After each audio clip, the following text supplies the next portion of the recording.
நடந்து முடிந்த மக்களவை பொதுத் தேர்தலில் தமிழகத்தில் போட்டியிட்ட அதிமுக மற்றும் அதன் கூட்டணி கட்சிகள் அனைத்து இடங்களிலும் தோல்வியை சந்தித்தது.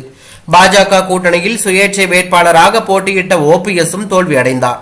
இந்த தோல்விக்கு பிறகு ஓ பன்னீர்செல்வம் அதிமுக மீண்டும் ஒன்றிணைய வேண்டும் என்ற அறிக்கை ஒன்றை வெளியிட்டிருந்தார். மேலும் 2026 மறைந்த முதலமைச்சர் ஜெயலலிதாவின் ஆட்சியை ஒற்றுமையால் மீட்டெடுக்க எத்தகைய தியாகத்திற்கும் ஆயத்தமாகும் என்று ஓ பன்னீர்செல்வம் அறைகூவல் விடுத்திருந்தார். நிலையில் சற்று முன்பு செய்தியாளர்களை சந்தித்த அதிமுகவின் துணை பொதுச் செயலாளர் KP முனுசாமி பேசும்போது, அதிமுக அலுவலகத்தை உடைத்து பொருட்களை திருடிச் சென்றவர் தான் ஓ பன்னீர்செல்வம்.